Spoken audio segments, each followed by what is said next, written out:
Go along sa pag-aaral ng kanyang salita. Hindi lamang po ang Panginoon ay builder, carpenter, engineer o healer. Ang Panginoon po ay isang Diyos na gumagawa ng paraan sa lahat ng bagay. Amen? So our message for today, brothers and sisters, ito po ay it's all about the healing process. A procedure and a cure sa isang sugat ng isang ating pag-aaralan sa umagang ito na kung isa po sa bawat isa sa atin, maging tayo po ay makaka-relate nito dahil kung tayo po may sugat, hindi lamang po doktor ang ating lalapitan, bagkos ang Panginoon talaga ang tunay na nagpapagaling. Amen? Hallelujah. Kaya sa umagang po ito ay it is the righteousness of this man, the integrity and the power of healing ng Panginoon sa kanyang buhay. Matatagpuan po ito sa 2 Kings chapter 20 verse 1 to 7. Basahin po natin. Napakaganda po at ito po ang kanyang sinabi, salita ng Panginoon. Samahan niyo po ako sa pagbasa. In those days, Hezekiah became ill and was at the point of death. The prophet Isaiah, son of Amos, went to him and said, "This is what the Lord says. Put your house in order, because you are going to die." Hallelujah. You will not recover. Napaka-brutal ng sinabi ng Panginoon kay Isaiah the prophet sa isang king na si Hezekiah. Hezekiah turned his face to the wall and prayed to the Lord. Nung nadinig po ni Hezekiah, he turned his face to the wall. Ikaw ba naman ang sasabihan na ikaw ay malapit ng mamatay? Amen? So, siyempre kinakabahan ka. And Hezekiah turned his face to the wall and prayed to the Lord. And he said, "Remember, Lord, how I have walked before you and faithfully and with wholehearted devotion and have done what is good in your eyes." And Hezekiah wept bitterly. Before Isaiah had left the middle court, nandun po sila sa tahanan ng kingdom ni Hezekiah, the word of the Lord came to him. And he said, "Go back and tell Hezekiah, the ruler of my people," this is the Lord says, "this is what the Lord, the God of your father David says. I have heard your prayer and seen your tears. I will heal you. On the third day from now, you will go up to the temple of the Lord. And next, I will add 15 years to your life." Hallelujah. Sino lang ba ang gaya nga po ng ating pinag-uusapan, sino ba ang makadagdag at makabawas ng edad ng isang tao? Walang iba kundi ang Diyos. And this King Hezekiah ay siya lamang po ang dinagdagan ng taon ng Panginoon. Amen? 15 years, brothers and sisters. Napakaganda po ng dagdag sa iyong edad.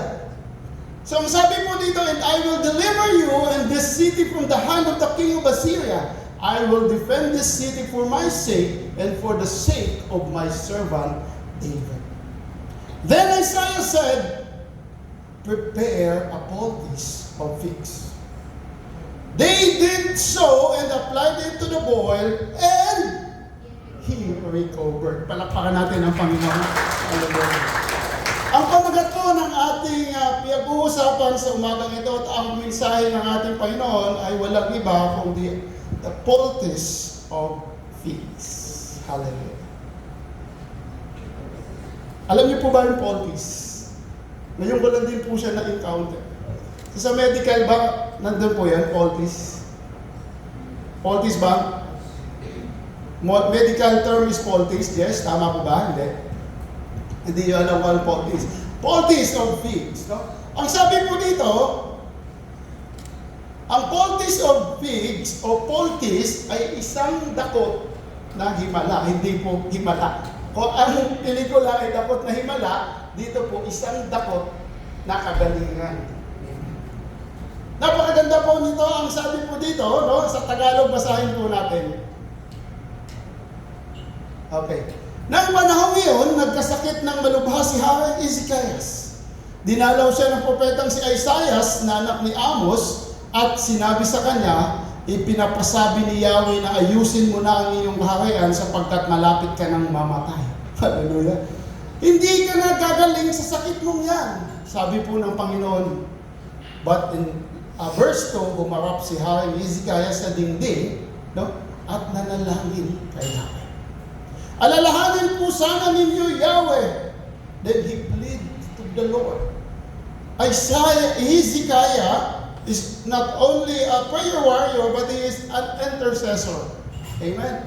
Na kanyang buhay, maging ang kanyang mga tao sa palibot. Na mamuhay akong tapat sa inyo. Buong puso ko pong ginawa ang lahat ng bagay ayon sa inyong kagustuhan. At buong kapaitang umiyak si Ezekias. Hindi pa nakalayo si Isaias sa gitnang bulwagan at palasyo nang sabihin sa kanya ni Yahweh, bumalik ka. Sabihin mo kay Ezekias, ang hari ng baking bayan, narinig ko ang iyong panalangin. At nakita ko ang iyong pagluha. Hallelujah. Kaya pagagalingin kita sa ikatlong araw at makakapasok ka na sa templo. Mabubuhay ka pa ng 15 taon, hindi lamang yan, ililigtas pa kita at ang lungsod na ito sa kamay ng hari ng Assyria. Ipagtatanggol ko ang lungsod na ito alang-alang sa aking karangalan at sa aking pangako kay David na aking lingkod.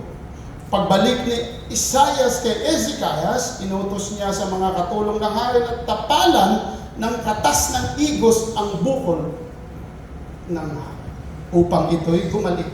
Ginawa nga nila at iyon ay gumaling. Samahan niyo ko sa makunting panalangin. Father God, we thank you for this word. We thank you for your word, Lord, that reminded us that your way are higher than our ways. That you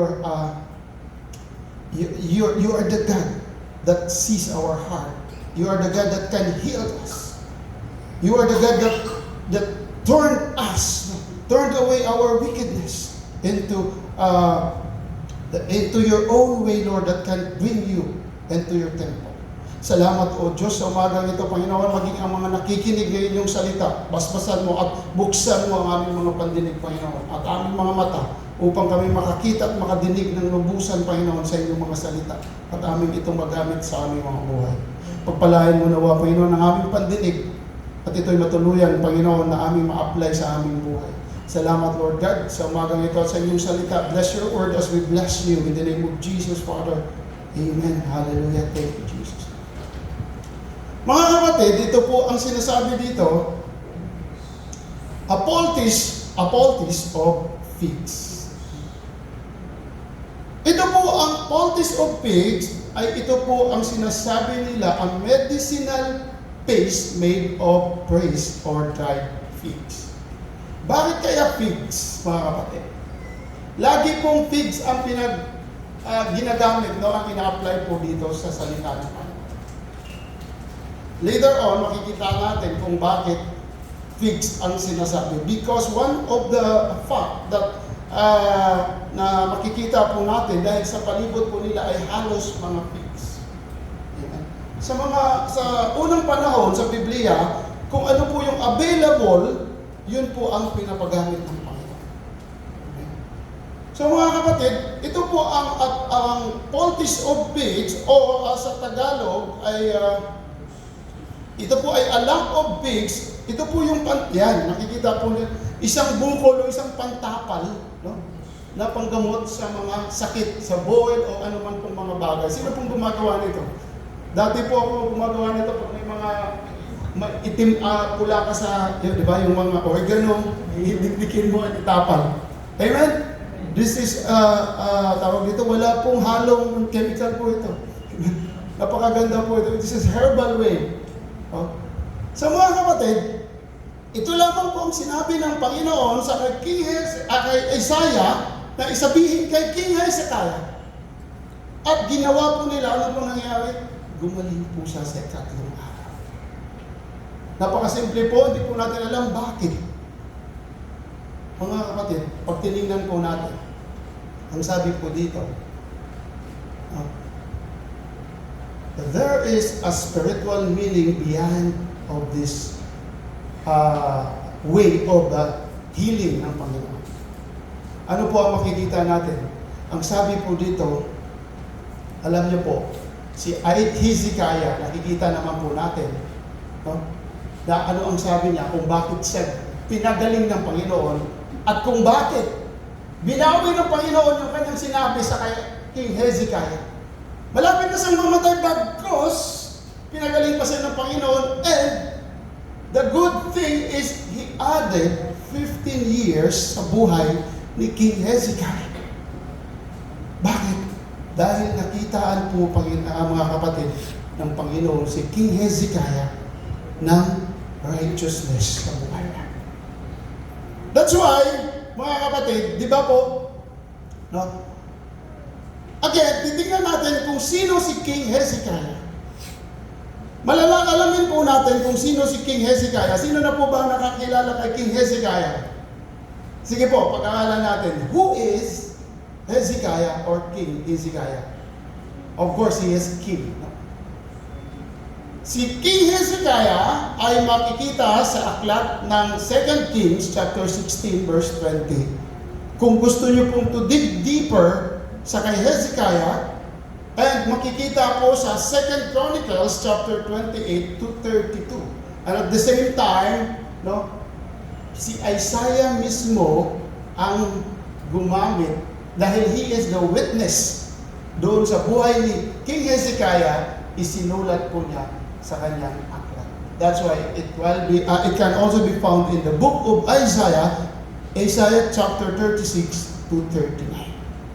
Inulit po ang kwento ni King Hezekiah sa buhay o sa aklat ni Isaiah. Because Isaiah himself is present and he is the prophet the day or the time that King Hezekiah ay mga may naramdaman na katulad nito. Mga kapatid, you know, si King Hezekiah ay napakabait na hari. That's why God gave him another bonus of 15 years. Kung alam niyo po, si King Hezekiah, segue, no? Si King Hezekiah, he is also a contractor or a project manager. Siya po ang gumawa o i-search niyo po ng Siloam Tunnel. Brad, itanong mo sa kay sister mo sa Israel kung mayroon pong tinatawag na Siloam Tunnel. Siloam Tunnel. Ito po ay isang tunnel na nagpo-provide ng tubig galing sa bundok, no, papunta sa Jerusalem na nagpo-provide po para po patubig sa kanila. That's why Israel is a great agriculture nation. So, siya po ang author o hari ng Siloam Tunnel na tinatawag na ngayong Hezekiah Tunnel. Ang sabi po sa 2 Kings 18 verse 1 to 8, kilalanin natin si Hari Hezekiah ng ikatlong taon ng paghahari sa Israel ni Oseas na anak ni Ela, naging hari naman ng Judah si Hezekiah na anak ni Az. Siya ay 25 taong gulang noon at 29 na taon siyang naghari sa Jerusalem. Ang ina niya ay si Abi na anak ni Zacarias. Naging kalugod-lugod siya kay Yahweh sapagkat sumunod siya sa mabuting halimbawa ng ninuno niyang si David. Ipinagiba niya ang mga dambana sa mga sagradong burol at pinasira ang mga sinasambang haligi, pati ang rebolto ni Asherah. Dinurog din niya ang tansong ahas. No? The serpent, yung napag-aaralan na po natin to. No? The serpent, bronze, okay. Pinag-aaral na po natin dito yung naginawa ni Moses. Dahil, no, kung tawagin na ni Houston, sapagkat hanggang sa panahong iyon ay pinagsusunugan pa nila nito ng insenso. Sinasamba pa po nila. That's why pinasira po ni King Hezekiah. Nagtiwala po si Hezekiah kay Yahweh. Ang Diyos ng Israel, wala siyang katulad sa mga naging hari ng Judah na una man o sumunod sa kanya. Nanatili siyang tapat kay Yahweh at naging masunurin sa utosang binigay ni Yahweh kay Moses. Kaya pinatnubayan siya ni Yahweh at nagtagumpay siya sa kanyang mga gawain. Nagimagsik siya sa hari ng Assyria at tumangging pasakop dito. Natalos niya ang mga Pilisteo hanggang sa Gaza at sinakop ang lahat ng bayan sa paligid nito mula sa pinakamaliit na nayon hanggang sa pinakamalaking Luzon. In short, mga kapatid, si King Hezekiah ay isang tapat na government servant. Amen? Sana all. Hinadinig ako, sana all. Meron pa po bang tapat na public servant? Hallelujah. Wala na daw. Nakita ko yung bibig ng iba. Yung mga ganun. Amen? Hallelujah. Kaya po mga kapatid, ang sabi po dito, no, sa buhay ni King Hezekiah, nung namatay po siya, madami pong nagtanis. Madami pong umiyak. Kasi po wala niyang isang katulad ni Hezekiah simula noon at hanggang sa akin. Lahat po yan, sorry to say, sorry for the word, member ng flood control. Tama po ba? No, hindi naman siguro lahat. But, di ba? Siguro naman sa pag pinarate ko po kayo, maging ako, 1 to 10, mahirap po. Wala na po tayong halos tiwala sa mga nagsiserve po sa bayan natin. Amen? Paging sino man po, bagkos, what we have is the greatest reward na atin pong pananatilihin ang ating tiwala, walang iba. Katulad ni Hezekiah, walang iba kundi ang ating Panginoon. Amen? Hallelujah, palakpakan natin ang Panginoon. Nung sabi po dito, Hezekiah was one of the longest reigning king. Hallelujah. Si Hezekiah ay siya po yung nagsira ng sabi nga ng ating salita ng Panginoon, no? Bronze serpent na ginawa ni Moses, na sinasamba pa nila. Kaya that's why, no, nakita ni Hezekiah, ito po ay pinagiba niya. Si Hezekiah he was a man na lagi po niyang chine-check ang kanyang sarili. Tayo po ba ganun din? Ako minsan ganun, hindi ko din magawa eh. Hindi na minsan, kundi madalas. Lagi po ba natin chine-check, tama po ba ginagawa? Tama po ba yun? Alam mo, ay mayroon po akong kwento na sana mayroon tayong mapulot. Mayroon po akong kwento na mayroon isang tawag dito, gardener, no? Na tumatawag siya sa coffee shop.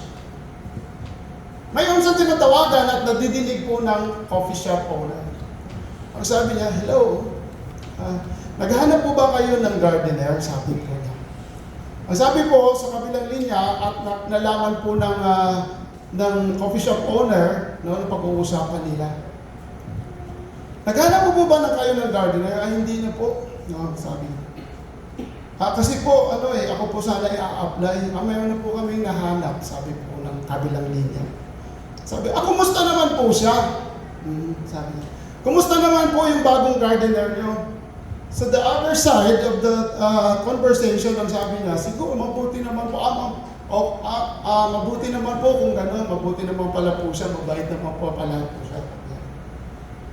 Sige lang po, nawa po ay magpatuloy lang po siya, no, na maghanap na lang po ako ng bagong trabaho.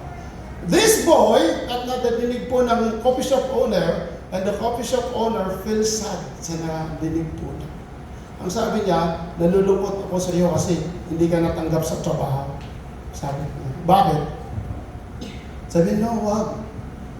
Tumatawag po ako doon sa aking trabaho. Trabaho ko na po yun, sabi niya. Nag-day-off lang po ako at hindi alam ng boss ko na ako po yung tumatawag at kinakamusta ko lang po ang aking performance. Kung okay po ako bilang isang gardener. Hallelujah. That's why, brothers and sisters, this is the time for check our righteousness. Amen? Palakpakan natin ng Panginoon. Tayo po ba, mga kapatid? Tayo din po ba ay nag-check ng sarili natin, Lord? Am I righteous in your eyes? Lord, alam naman po natin, mga kapatid, na pakasalanan po tayo. Gaya nga po ng aming pinag-usapan sa force, no, pagkatapos bumaba ni Moses sa Mount Sinai, hindi po lahat makakatingin sa kanya because the radiance of the Lord ay hindi po kayang tingnan ng mga tao. So, maging ang Panginoon, ganun din po kung tayo ay titingin sa Panginoon. That's why righteousness check, maybe, diba? So, but you know what, brothers and sisters, as we go along, huwag po tayo mag-alala. Always check our righteousness to the Lord kasi po, malalaman din po natin kung tama naman ang ating ginagawa. Amen? So, ang righteousness po, gaya nga po ng sinasabi natin, sino po ang righteous dito sa Panginoon? Taas ang kamay. Sino righteous sa Panginoon? Huwag po tayong maya. Wala po righteous sa Panginoon. No? Wala po ba? Sa linang ba hindi natin pinag-usapan yan? Mga kapatid, you and me are not righteous. But, you can be righteous only if God is with you. So, amen. No, may nagtaas na ng kamay, hindi pa ako nagsabi. Ulitin ko po, sino po ang righteous dito? Hallelujah. Amen, palakpakan natin ang Panginoon. Magiging righteous ka lang pag ikaw ay nasa presensya ng Panginoon. Yan. Kaya po panatilihin po natin na manatili po tayo sa righteousness is katapatan. Katapatan ba? Katuwiran. Oh, sorry, thank you. Katuwiran ng Panginoon. No? So, we can be righteous if we have Jesus sa buhay natin. Amen? So, ang righteousness po ay hindi natin makukuha sa sarili natin kung hindi dahil sa Panginoon. Amen?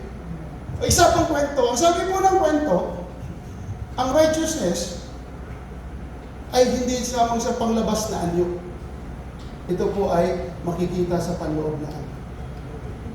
Mayroon ako isang kwento. Ang sabi po ng isang kwento, may isang pastor na nagbisita sa isang tahanan ng magpamilya. Ay, pagpasok ng pastor, sabi po ng nanay, ay, magandang umaga po, pastor, o magandang hapon. Ay, kumusta po naman kayo? Ay, okay po kami, pastor. Madami po kami nalalaman at lagi po kami nagbabasa ng aklat. Okay. Ganun po ba? Ay, ano po naman ang binabasa nyo? Tinawag niyo po yung kanyang anak. Anak, dalhin po ang aklat na ating laging binabasa. Hallelujah. So she is righteous. Dahil nandun po ang pastor na nakasama niya, nakakausap. Maya-maya, dumating yung anak niya, may dalang aklat. Ang dala pong aklat is a magazine. Ano nangyari? Nahiya po siya.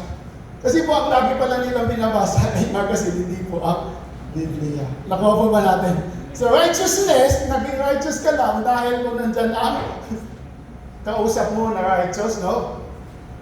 It should be a lifestyle. Amen? Guilty po ako dyan. Amen? Hallelujah, palakpakan natin ng Panginoon. So that's why the righteousness, you can become righteous in the eyes of the Lord and even in the Lord if you are with Him. Amen? Hindi po ang righteousness ay sa sarili mo ito. Ang lakas ng loob mo kasi may bit-bit kang Biblia. Amen? Andiyan na si praise the Lord, hallelujah. Hello, brother. Pagdating dun sa hindi naman pala sisimba. Di ba? So mga kapatid, that's why the righteousness of the Lord ay hindi po lamang po panlabas. No? It is within you. That's why Jesus Christ, nung tinanggap mo ang Panginoon, you became righteous. Amen? So mga kapatid, ito po ang nangyari kay King Hezekiah. He is righteous inside and outside sa buhay. So, and according to our verse, ang sabi po dito, Hezekiah turned his face to the wall and prayed to the Lord. Remember, Lord, Hezekiah said, how I have walked before you faithfully and with wholehearted in devotion, and have done what is good in your eyes. And Hezekiah wept bitterly. Brothers and sisters, Linang student, crying to the Lord, or ang pag-iyak sa Panginoon ay hindi mawawalan ng saysay. And according to our studies, Linang, kung alam niyo po, amen? No?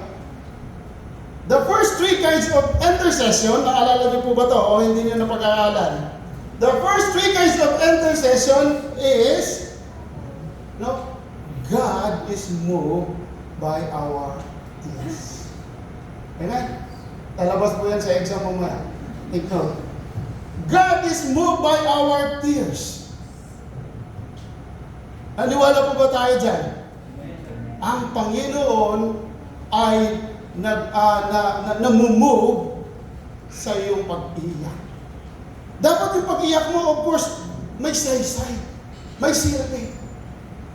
Nakikita po yan ng Panginoon.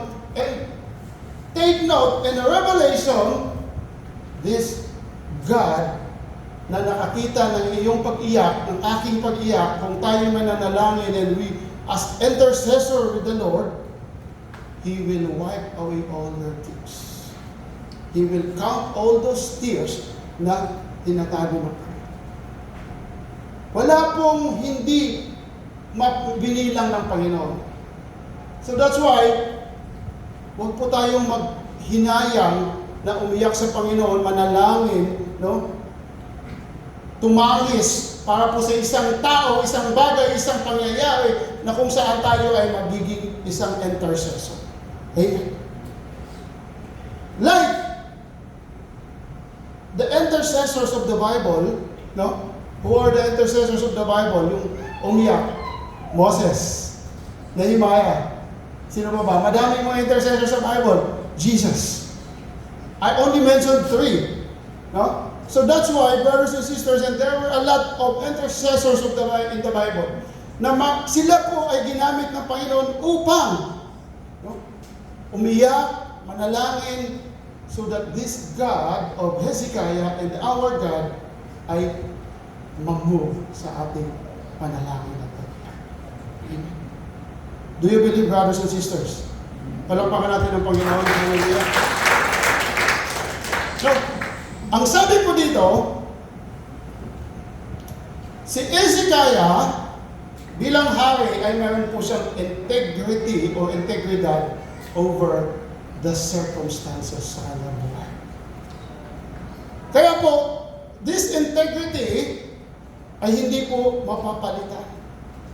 Ito po ay isang karangalan ng isang tao na kailanman magiging tatak ng iyong pagkatao. And this integrity also ay mayroong mga tao sa Bible na mayroong mga integridad. And we do hope that we can have also this integrity over the circumstances sa buhay natin. Amen. Ito pong mga tao sa Biblia na katulad nila Job. Sino pa ba? Si Joseph na tumakas sa temptasyon. Amen. Siya yung tumakas, siya yung lumayo sa temptasyon. Dahil ang temptasyon sa totoo lang, hindi mo po yung malabanan. Yan po ay tinatakasan. Dahil mahina lang tayo, dapat po yan ay tinatakbuhan.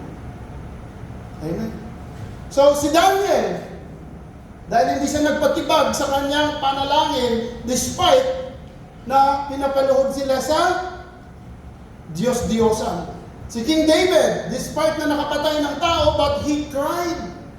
No?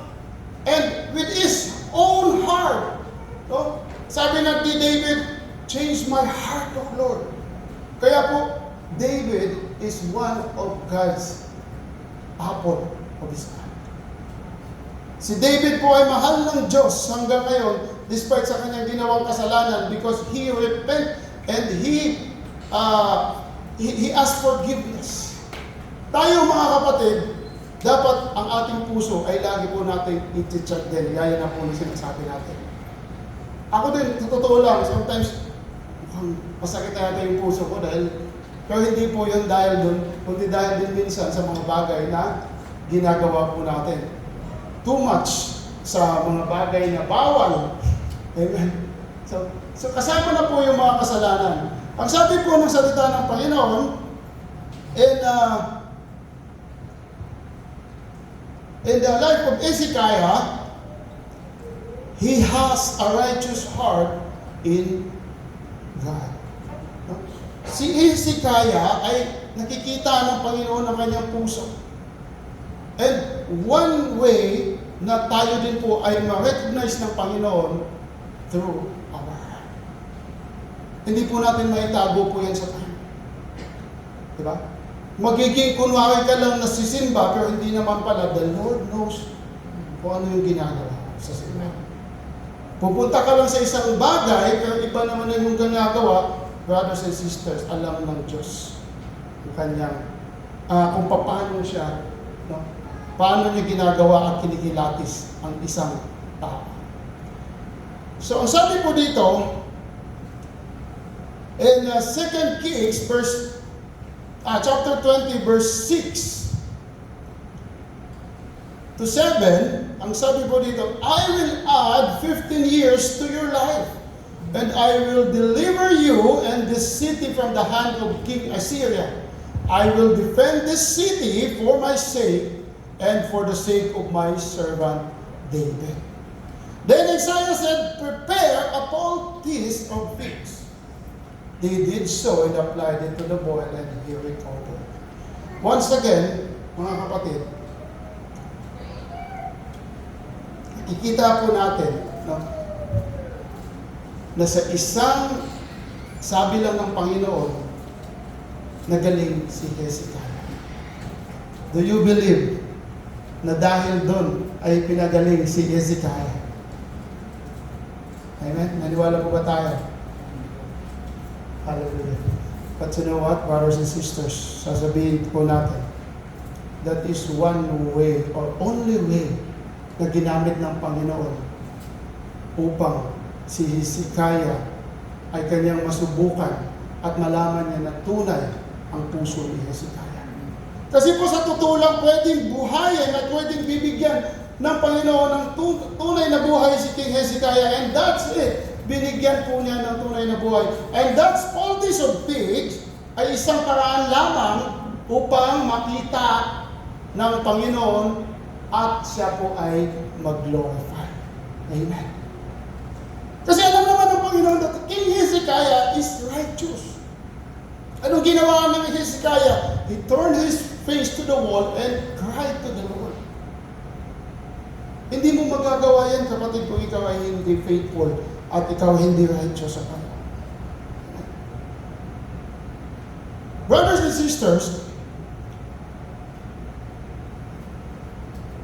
itong poultice of figs, kung maalala nyo, this is only a covering of our sin. 19. Amen. Lahat ng mga kasalanan, lahat ng mga kasakitan, lahat ng mga sakit ay dulot ng kasalanan. Amen. And that's why this is the only way that sinabi ng Panginoon, use poultice of figs to cover those sickness. Sickness signifies sin. And this poultice of figs signifies the healing power of the Lord. Amen. Kaya po, mga kapatid, ang sabi dito, it is only a covering of sin, na kung ito po ay ginawa mo, brothers and sisters, ikaw ay gagaling. You need God sa buhay mo. That's why righteousness, faith, face or meet actions with the Lord. Pwede namang buhayin ng Panginoon si King Hezekiah. Bakit niya pag ginawa at sinabi na kumuha ka ng isang dakot na figs upang i-apply? Amen? But you know what? He also tested the obedience of King Hezekiah. Obedience ng mga tao. And he did, mga kapatid, nanalo po si King Hezekiah. At kung alam niyo, brothers and sisters, No? Ang ating Panginoon ay He is a covenant or a promise-keeping God. Amen. Ang Panginoon ay nung sinabi niya na ikaw ay mamamatay na, Hezekiah, at hindi ka na magtatagal. Bagkus nung nanalangin si Hezekiah, kaya mahalaga po mga kapatid ang panalangin. Amen. Kahit hindi si Hezekiah o yung ibang mga kapatid o mga tao na nanalangin sa isang tao, ito po ay valid at tatanggapin ng Panginoon. So our God is a promise-keeping God and He knows yung mga heart ng mga nananalangin. That's why, kapatid, in Genesis 15 verse 5, tingnan po natin. Dinala siya ni Yahweh sa labas at sinabi sa kanya, tumingin ka sa langit at masdan mo ang mga bituin. Mabibilang mo ba yan? Ganyan karami ang magiging lahi mo. This is Abraham and God talking. Si Abraham ay sumampalataya kay Yahweh at dahil dito siya ay tinuring ni Yahweh bilang isang taong matuwid. Mga kapatid, ang Diyos na nagkikip na kanyang promises, ito po ay tinupad niya. Ano nangyari? Ito po ay natupad. And that's why hanggang tayo ay inabot ng salita ng Panginoon. Amen. So sabi po dito, in 2 Chronicles chapter 7 verse 11 to 6, yung nangyari kay Hezekiah, ang sabi dito, natapos ni Solomon ang templo ni Yahweh at ang sarili niyang palasyo. Sinunod niyang lahat ang plano niya para sa mga ito. Isang gabi, nagpakita sa kanya si Yahweh at sinabi sa kanya, narinig ko ang iyong panalangin, Solomon, at tinatanggap ko ang lugar na ito upang dito ninyo ako handukan. Isara ko man ang langit at hindi na umulan, utusan ko man ang mga balang upang salantayin ang lupain ito, magpadala man ako ng salot sa aking bayan. Ngunit, lagi po ito natin nalalaman, amen? Ngunit, kung ang bayan ito na nagtataglay ng aking karangalan ay magpakumbaba, manalangin, hanapin ako at talikuran ng aking kasamaan, papakinggan ko sila mula sa langit. Patatawarin ko sila sa kanilang mga kasalanan at muli kong pasasaganain ang kanilang lupain. Babantayan ko sila at papakinggan ko ang mga panalangin inialay nila rito. Pinili ko at inuukol ang templong ito upang dito ako sambahin magpakailanman. Lagi kong babantayan at mamahalin ang templong ito magpakailanman. Brothers and sisters, God is not only talking to this physical temple, but God is also talking to you and me as a temple. Amen? That's why ang sabi po dito, na kung ikaw at kung tayo ay magpakumbaba, manalangin sa ating mga kasalanan, hanapin at talikuran ng mga kasamaan, papakinggan ko sila mula sa langit, sabi niya. At tatawarin ko sila sa kanilang mga kasalanan at muli kong pasasaganayin ang kanilang lupain. This is what happened to King Hezekiah.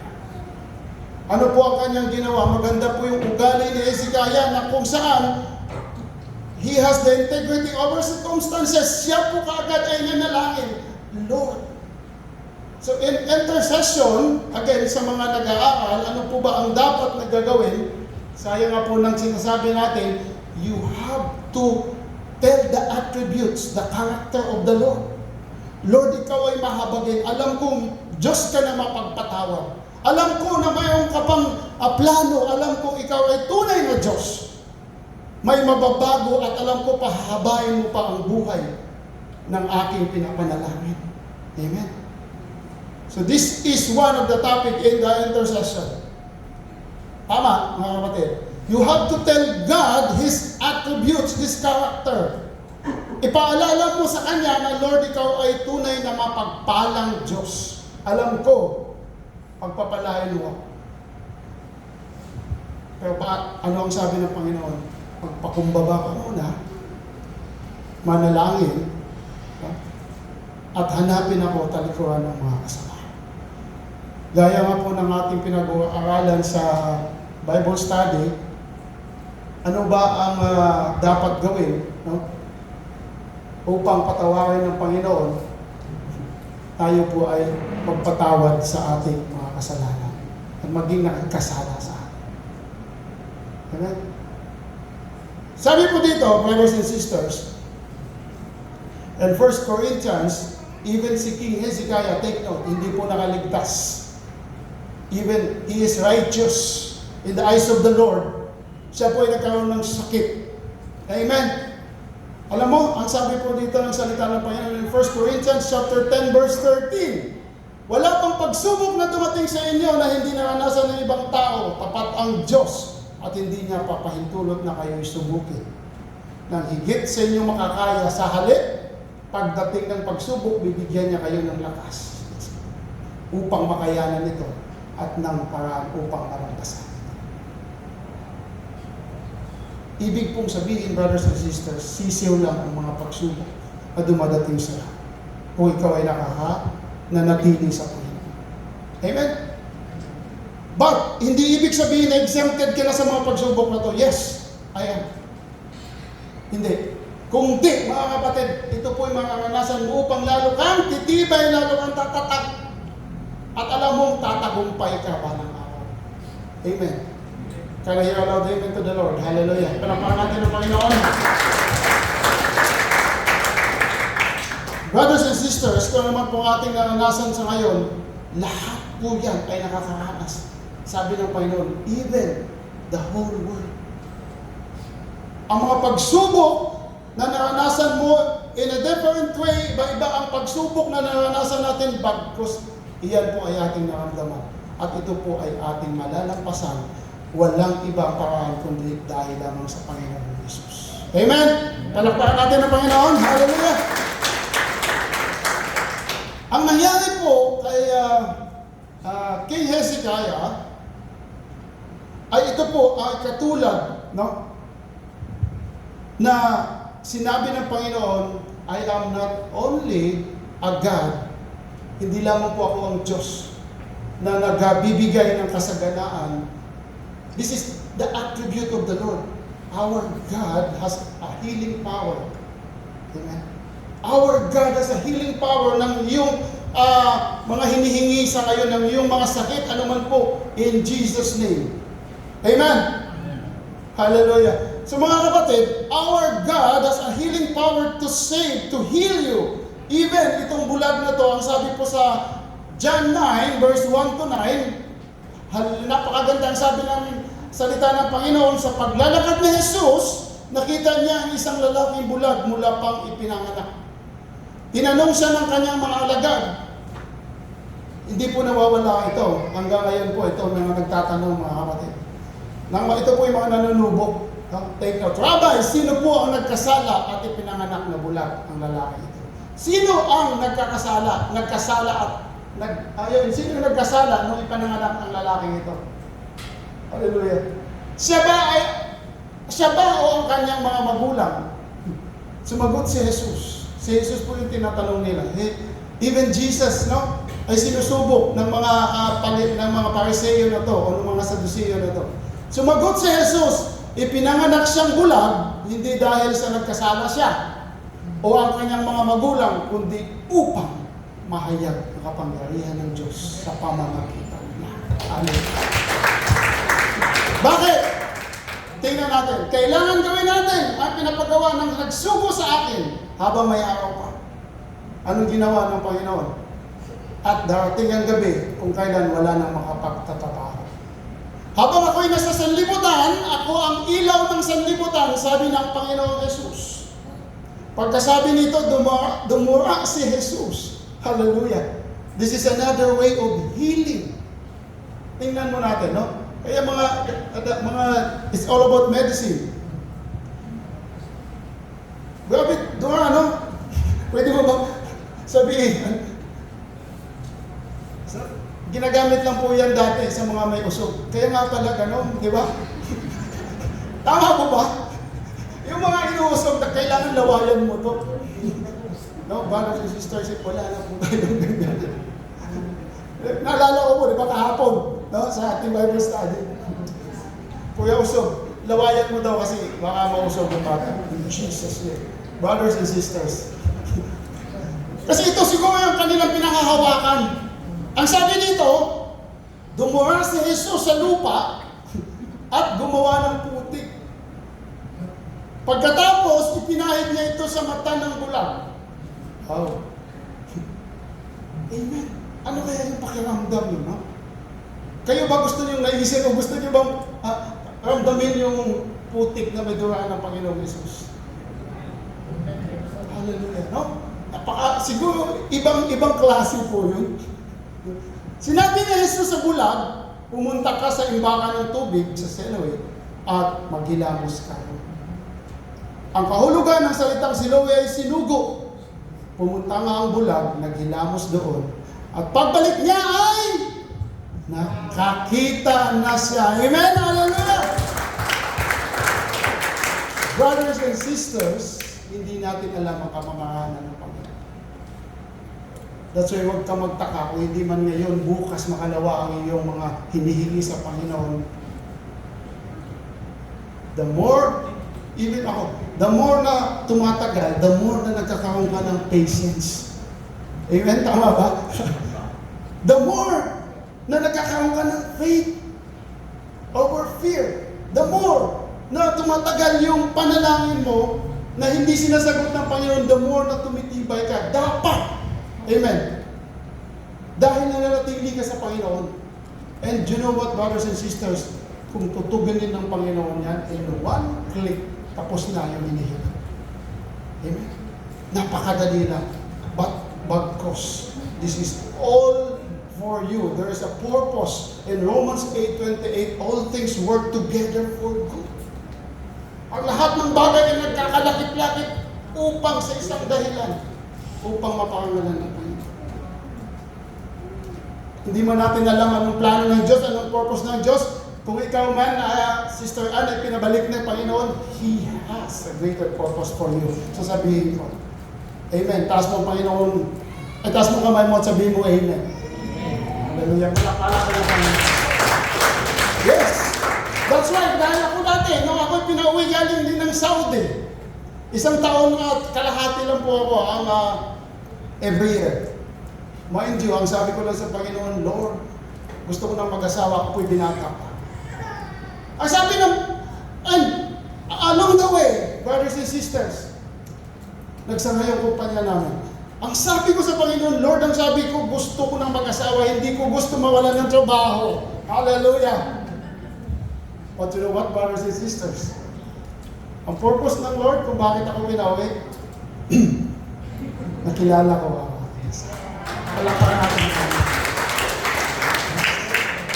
Hindi ko malayibo ko because naalala ko pa po yung tibok ng puso ko. Amen. Totoo po.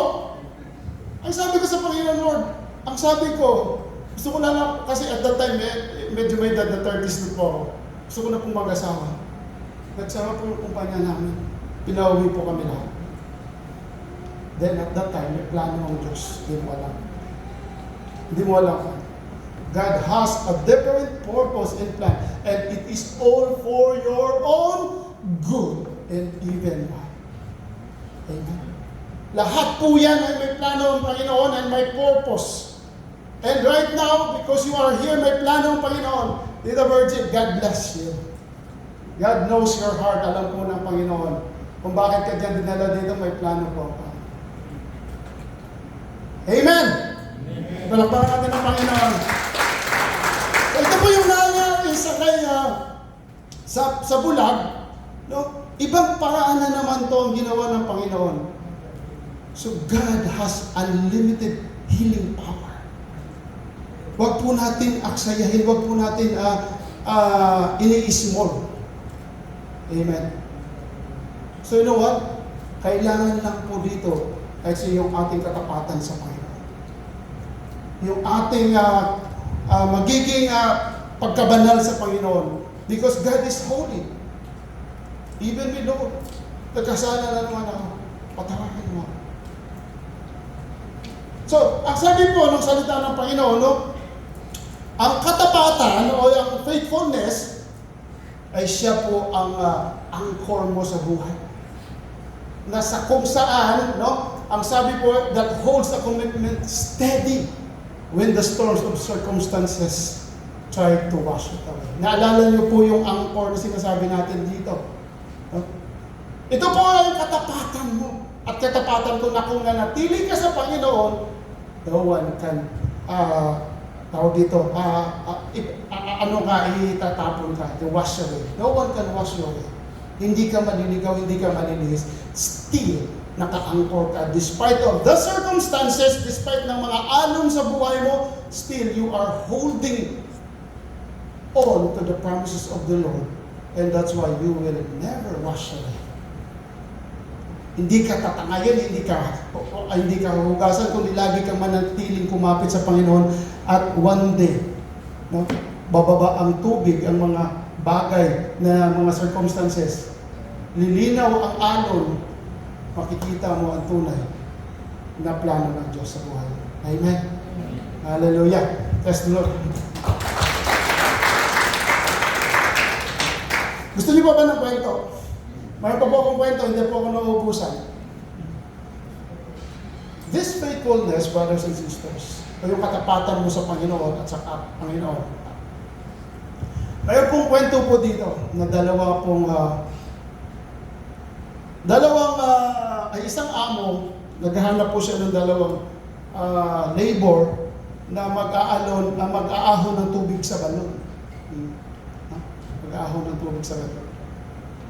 Yung dalawang tao, binigyan niya ng timba. Yung timba ay may butas. So, ginawa ng dalawa, kasi siyempre, hired po sila, no? Na gagawin po yung task. Umalis yung, tawag dito, umalis yung boss nila, naiwan po sila. Sa tagal ng ahon nila ng tubig, hindi na uubos kasi nga may butas yung kanilang timba. Hanggang sa mga 3 oras, umalis na po yung isa. Ano ba naman to? Diba? So, reklamo. Amen? Reklamo, complain. Ano ba naman to? Bibigyan tayo ng trabaho, may butas yung... Mas lalo tayo nahihirapan. Ikaw na nga lang dyan, umalis po yung isang tao. Naiwan po yung isa. Mind you, brothers and sisters, ito pong naiwan ay nagtiyaga hanggang maubos yung tubig at nakita kung ano yung meron sa balon. Brothers and sisters, ano pong nakita? Isang diamante. Kwento po ito, pero ito po ay napakahalaga. It gives you patience, it gives you, tawag dito, yung papamaraanan ng Panginoon na mayroon ka dapat. So brothers and sisters, ito po ang way ni Lord. Hindi talaga natin alam. Kaya Lord, sabi ko, let your will be done. Amen? Naalala po natin yun.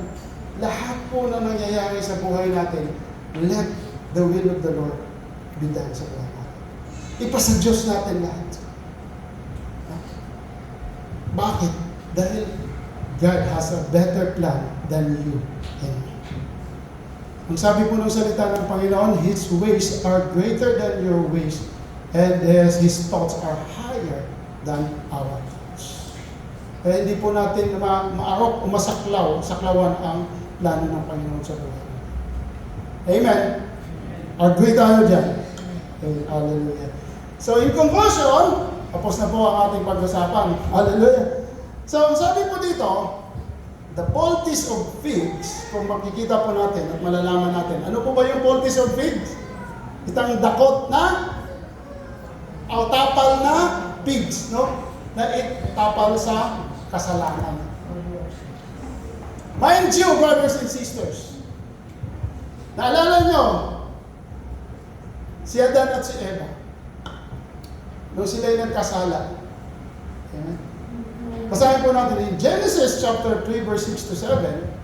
Ang punong kahoy ay napakaganda sa paningin ng babae. At sa palagay niya ay masarap ang bunga nito. Naisip din niya na kahanga-hangang maging marunong. Kaya't pumitas siya ng bunga at kumain nito. Binigyan niya ng kanyang asawa at kumain din ito. Nagkaroon nga sila ng pag-una-unawa matapos kumain. Noon nila na lamang sila'y hubad. Kaya, kumuha sila ng mga dahon ng igos, ipinagtahi-tahi nila ang mga ito at ginawang panakip sa kanilang katawan. Ibig pong sabihin, sila ay tinakpan na naman nila ang kasalanan. Amen. Brothers and sisters, hanggang kailan po natin takpan ang ating kasalanan? Amen. Sabihin nyo, kasalanan na naman. Yes.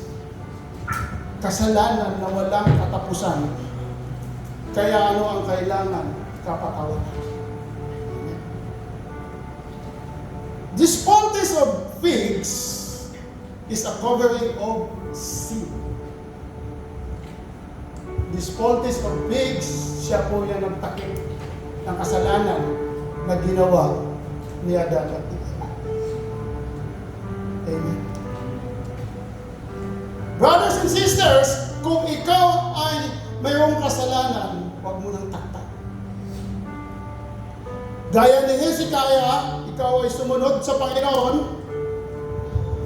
What is really missing here is the obedience from the Word.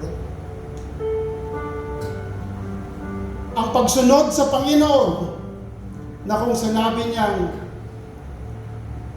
gawin mo itong bagay at huwag ka nang magkasala. Rise up and sin no more as the prostitutes. The Lord said to the prostitute, huwag ka nang magkasala at ikaw ay magpatuloy. Maaari ba nating takpan ang kasalanan ng isang bagay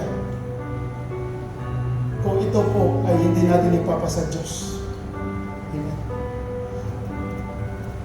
Maybe ito po ang pamamaraan ng Panginoon upang ito ay matago ang isang kasalanan, but you know what? The best cure or the best remedy, best medicine is to offer our life to Jesus. Tayo po natin ito. Si Jesus is the ultimate sacrifice who took away our sins. Amen. Amen. Si Jesus na kailanman kinuha yung mga sakit, kinuha yung mga kasalanan, kinuha ang ating mga kasalanan. Maging mga ginagawa mo na hindi ka lugod-lugod sa Panginoon. The word of the Lord says, offer our body as a living sacrifice, holy and acceptable to the Lord. The Lord on the cross has a greater love. Dakila ang kanyang pag-ibig at kailanman hindi po ito mamamali. Ito ay magpapatuloy na kung saan lagi kanyang kinakalinga, lagi kanyang hinahanap. Hallelujah. Sa gitna ng aking kasawian, niligtas na kamatayan, inakis sa liwanag ng iyong pagmamahal. Pinalaya ng iyong hapon. Come on, church. Sing to the Lord.